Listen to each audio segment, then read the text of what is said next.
Y'all know what time it is. We got the Sonic Ice on. It's a celebration today. It's the Sonic Frontiers launch, finally coming out on all major platforms. Now, this was a game that there was a lot of scrutiny around it. People said, oh, it looks really bad, or some people thought it looked good.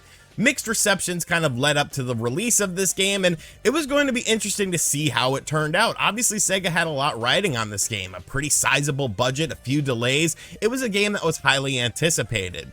Now, admittedly, I've only had the Nintendo Switch version since midnight of last night, but I did end up getting a review copy of this game for Steam, but then I thought, nobody really cares what I have to say about the Steam version. Everyone wants to know about the Nintendo Switch version. So why don't I play through the Steam version since I already have it, and then check out the Switch version when I can get it and give you guys my thoughts and honest truth on what the Nintendo Switch version of this game is, because I mean, it's the same game. The graphics are obviously just going to be different. So what is the actual truth about Sonic Frontiers? Is this a game that you need to add to your collection? That's what we're going to find out in today's video. So if this is your first time here, welcome, hit that subscribe button. Without any further ado, let's just talk about the game, because there's a lot to talk about with this game. Now, of course, there's a story, and it's there. It's a little convoluted. There's interdimensional things. You go to different dimensions and your friends get captured in another dimension, and you have to do things within levels in order to release your friends. Then there's this weird little girl who's working alongside of Eggman. I'll call him Eggman, even though his name is Robotnik for this video.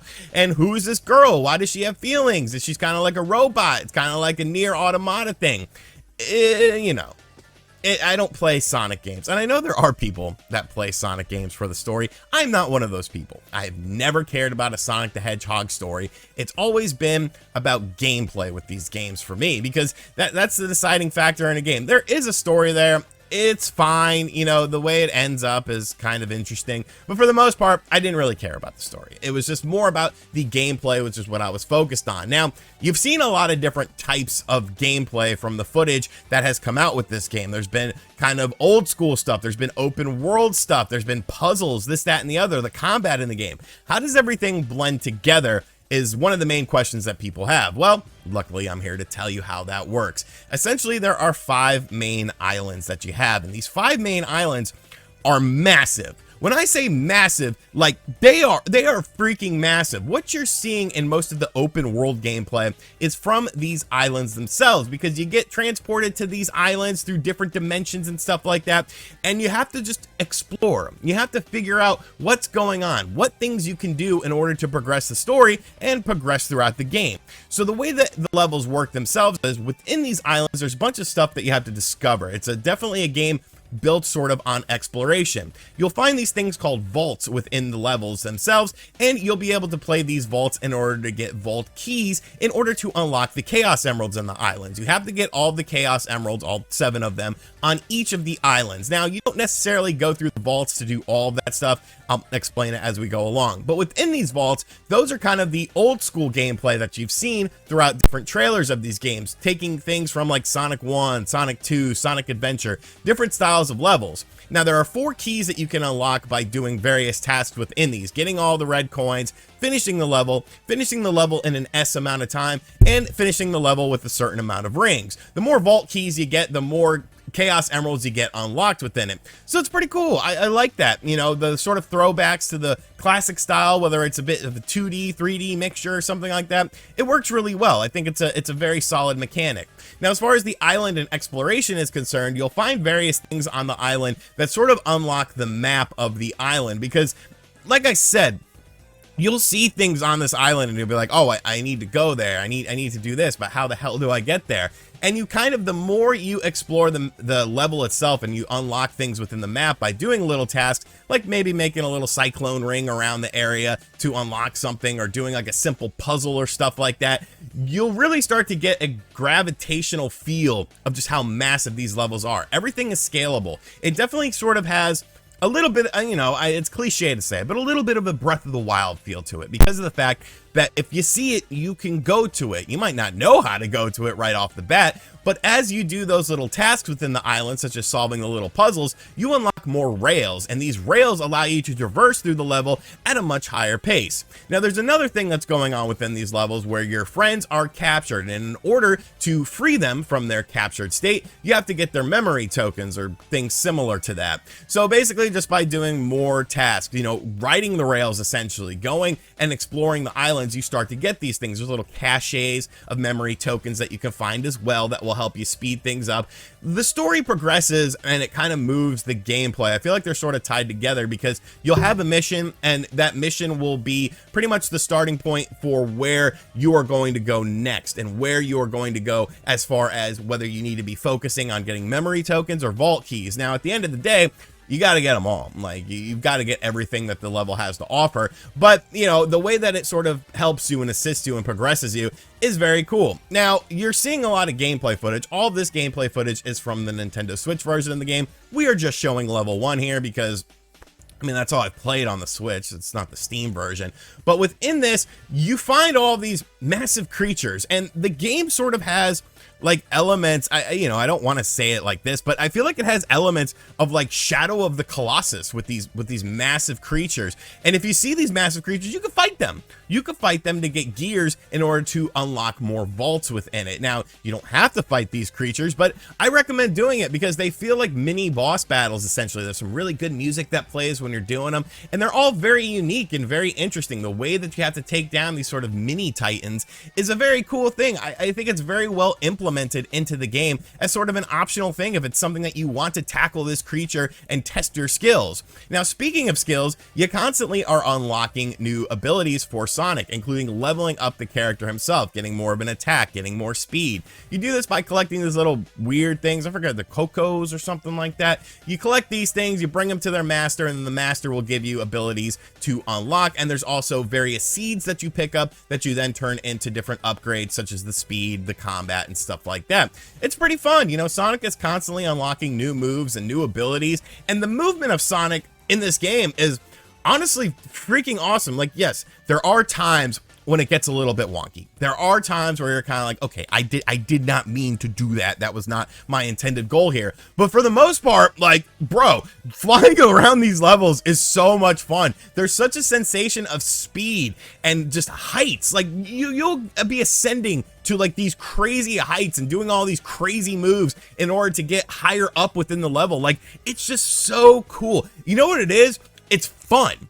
It's fun as hell to play as Sonic in this game. Like I said, it's definitely not a perfect mechanic. Sometimes you will end up in a position where like, okay, I didn't mean to do that, or you'll fall off an area. Okay, I didn't mean to do that, this, that, and the other. But for the most part, I think it works really well, and it really adds like a layer of strategy to the game and just a layer of, you know, a sense of exploration that you have with Sonic that I feel like you've never had this sort of experience before. What I really like about the game, though, is like there's little intricacies within the levels that you just don't notice unless you do something to make it happen. Like within the story arc, there's actually the little girl that you can find within the game, and you'll have a dialogue with her, but it's not thrusted in your face. It's something that you'll only find via exploration. You can actually see the main Titan that you have to defeat at the end of the level at any time within the level by just scaling up into a really high area. That was a really cool touch I felt with this, and it just gives you that sense of just exploration and bewilderment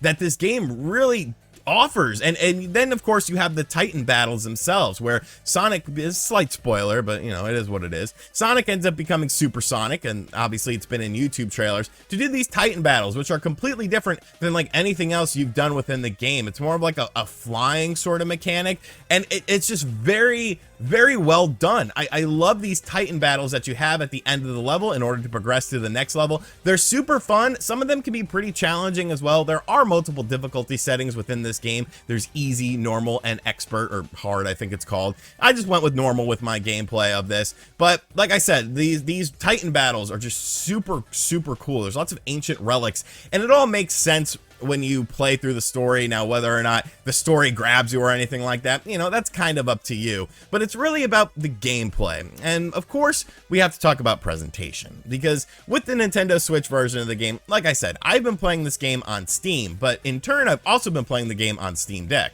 On Steam, on my PC, I'm running 60 frames per second, everything at high setting. On the Steam Deck, I don't know if it's because the game hadn't officially launched yet, but I was having to use a Proton experimental thing, and with this, I was having to turn everything down. Frame rates down to 30 frames per second, all the textures and stuff like that, I had to turn everything down on low just to get the game to run, and it still ran pretty janky. So I felt like, you know, I had two experiences with this game, and then leading into the Switch version, I'd be able to give, you know, my honest opinion on it. And honestly, it's all right. You know, it's solid, we'll say. It's definitely not the absolute looker like it is on Steam and probably PlayStation 5 and Xbox Series X. There is quite a bit of pop-up, but really there's pop-up on all versions of the game. It's kind of just how it makes sense when you play the game because of how fast Sonic moves through these areas, and the game is constantly having to update to add in the textures and the different rails that are in the sky, but it's definitely a bit more prevalent on the Nintendo Switch. Of course, you do have a lower frame rate and a lower resolution on the Switch than you do on other versions of the game, but playing it in dock mode, I was very satisfied. You know, I didn't need to play as much as I ended up playing this morning with this game just to get footage of it, because I've already, you know, done this game on Steam, but I was, you know, getting enthralled within it. The graphics are solid, I would say.